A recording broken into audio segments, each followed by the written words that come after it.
Hello and welcome back to the Content Podcast. It's been quite a while since I've posted a video on the content. I was going to wait at least another week or so because I've got some brilliant guests lined up, as I say, in the coming days. So be sure to check out that when it comes out and make sure you subscribe, like all the videos and all of that stuff, you know.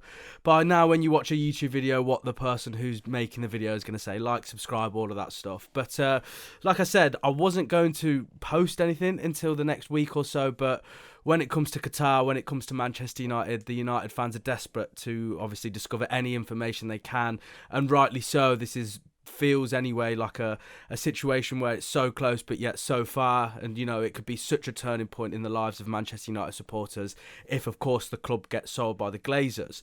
And in the last 24 hours or so, I've had a few calls with a few of my sources, and I've got some information that I really thought would be beneficial for Manchester United fans to hear.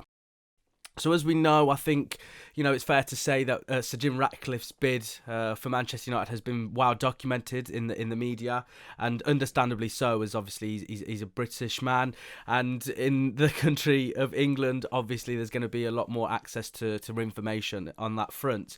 But when it comes to Qatar, it's something, again, potentially that might be fueled at the fact that it's international break, and of course Manchester United fans really just want a bit of clarity. And the general consensus, really, from my understanding, not only from my own sources but also on the MUFC MPB channel where I do some work for them guys as well, when I spoke to Ben Jacobs, including him and several other sources, really, there's, as I say, a general consensus that within about 4 weeks we should get somewhat of clarity, really, in terms of what's going on and how the situation is with Manchester United. But from obviously speaking to a few people about this, I think personally, I believe that it'll probably be slightly longer than 4 weeks. I think 4 weeks takes us to what?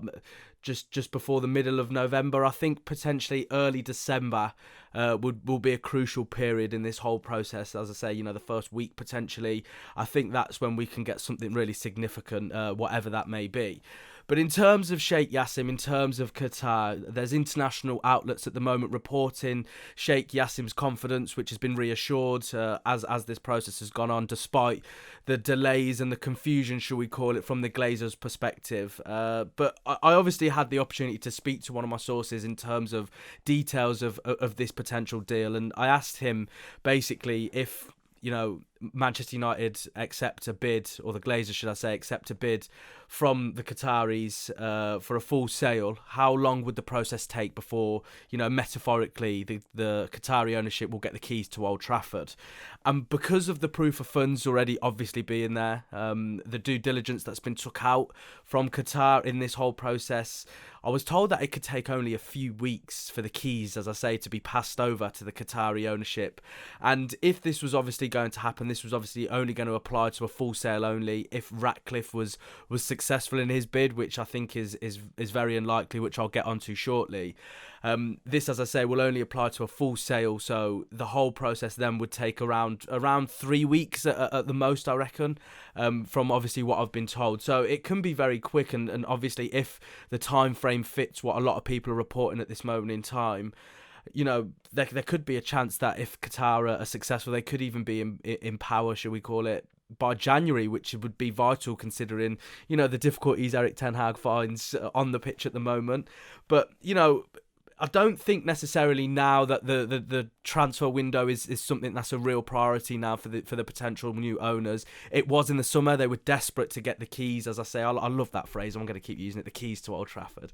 But no, jokes aside, the Qatari camp were very, very hell-bent really on trying to get the club under their stewardship by the summer transfer window, so they can really implement not only what they want to do around the infrastructure and the stadium and stuff like that, but also obviously with transfers and clearing the debt. When it comes to financial fair play, that will obviously help that a lot in a positive way. But as I say, you know, in terms of Qatar, if they were to come in, they're very, very driven. They want to make changes and they want to make them quickly, and big changes at that as well. And I was told a couple of days ago now, a couple of days ago. I lose track of the days when it comes to following Manchester United, honestly. But I think in terms of the Qatari stuff, I was obviously in a position where I could ask, you know, what changes would there be if Qatar were successful in their bid?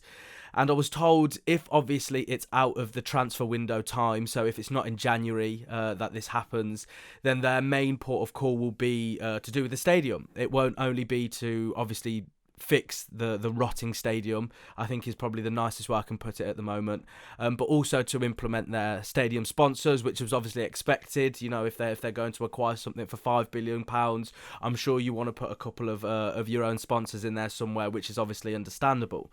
But I think the really interesting part, which was something that filled me with a lot of confidence and belief in the Qatar bid, was their interest in the employment side of things. Now, I was told, and I'm still under the understanding, that they have no intention whatsoever, and I've written no in capital letters, and I've underlined it in my notes here because it was stressed to me that they have absolutely no intention of changing the management style, and that includes, of course, Erik ten Hag.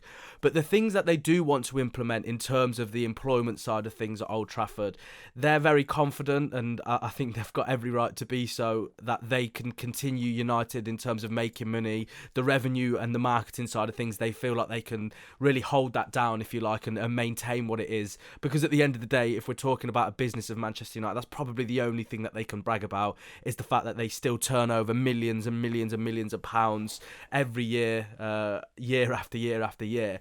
But they see, in terms of Qatar, they see that the footballing side of things, they're desperate to get some footballing brains in, is the description that was provided to me.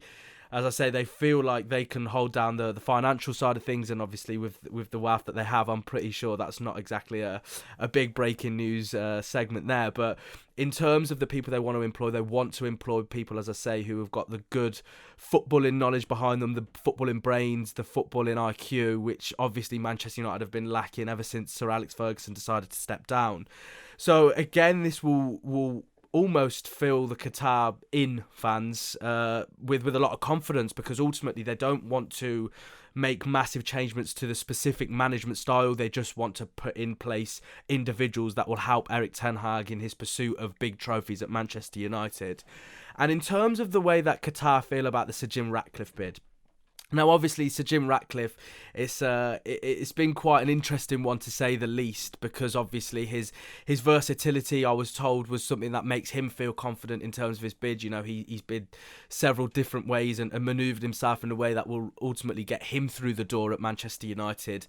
And unfortunately for Sir Jim Ratcliffe, the 25% bid, the minority share that he wanted to acquire from the Glazers, which would of course keep the Glazers in power really, at least for the next few years, has obviously upset quite a lot of Manchester United fans, and rightly so. I think I can speak on behalf of most Manchester United fans anyway, and to be honest, it doesn't really matter who Manchester United gets sold to, but the key word there is sold. It's 100%. It's a full sale only, which is the general consensus for Manchester United fans right now, and I'm firmly in that camp as well. But in regards to the way Qatar feel about Ratcliffe, now the way that I was speaking to an individual, they may be watching now, they know who they are, and the way that it was described to me in terms of Qatar's feeling towards Ratcliffe is the fact that they don't think that he's a serious bidder at all in this process. That in fact the quote that I was told was that Qatar feel like Ratcliffe is a pawn being used in this game of chess, which is probably quite a fitting analogy when it comes to obviously the description of this whole ordeal when it comes to the takeover.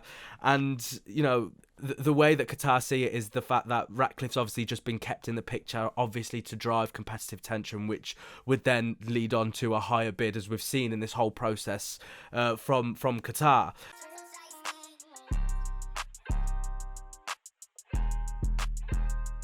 The minority stake at this stage, realistically, how is it going to benefit Manchester United? Is this going to be separated into segments, whether it's, tackling the debt a little bit, giving money to Erik ten Hag just a little bit, and then obviously the infrastructure, the stadium, the surrounding area obviously needs a lot of work as well. But then if that's the case, then where's that going to leave the Glazers? Because as we all know, the Glazers will only entertain something that's going to benefit them financially. That's the be-all and the end-all of the Glazers. And I think that's been the story ever since day one, very unfortunately, to be honest.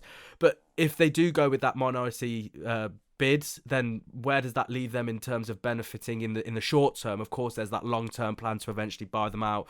But then if Sir Jim Ratcliffe doesn't have enough money to, put in towards Manchester United to become, the main guy at the club, then where is he going to get his money? And inevitably, like everything in society and the world that we live in, everything increases. So if he can't afford the current evaluation of Manchester United, then how is he going to do it later on down the line?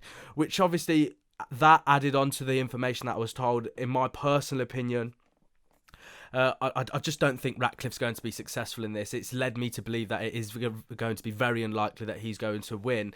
And as I say, that's my personal opinion. That's something that I've really tried to get to the bottom of, because I don't want to, get my hopes up, because obviously if you haven't guessed already, I'm an individual who would like Qatar to take over Manchester United. I think they're the only people in this race that are genuinely going to provide Manchester United with everything they need. And I've explained on this video already all the stuff that needs to be done. The debt is at a ridiculously high number. The stadium quite literally is falling apart. The paint is rotting above the heads of Manchester United fans as they try to watch their team play well. And unfortunately, again, the problems have been spilt onto the pitch, and United are struggling this season as well. So I think ultimately, the Qatar camp feel, to obviously round everything off, that they feel like they're the only serious bidders in this game, and the confidence is growing amongst the Qatari camp that they will become the new owners of Manchester United. It's going to have to be an element of patience when it comes to all of this, because realistically, it's not just a simple transaction that you've got on Depop. You're not going to sell a pair of jogging bottoms. You're selling one of the biggest institutions in world sport. So, I think that only really leads on to basically a bit of patience, from a Manchester United fan perspective. It's going to be very difficult to do so, because of course it's just Groundhog Day at the moment, isn't it? And I want to just apologise in advance to all the Manchester United fans out there, on behalf of the media, on behalf of individuals like myself who obviously are within the sports industry. It's obviously very difficult to keep going and to keep the faith, that ultimately really to have that positive hope that Manchester United will be owned by a new ownership. They'll really go back to the success of yesteryear. But it does feel like the end game now. It does feel like, hopefully anyway, that we will get some clarity in, as many people are saying, the next 4 weeks. I think probably a little bit longer than that, potentially maybe 6, even 7 weeks time. But I think what many people in the media can agree on is that this will have a conclusion, or at least an idea of the conclusion, before the end of the year. I don't think this can carry on, and I don't think this will suit any party if it does continue into the new year. And obviously that will affect all sorts of things, which we won't get into now.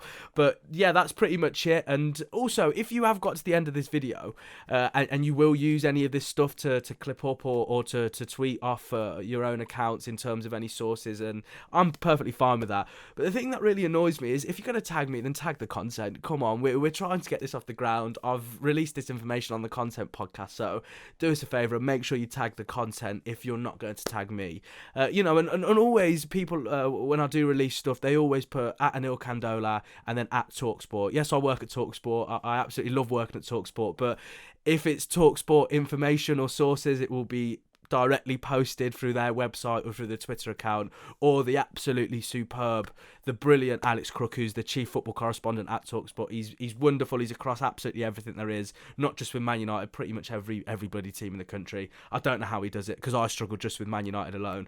But yeah, like I said, I'm not one to hide behind TalkSport.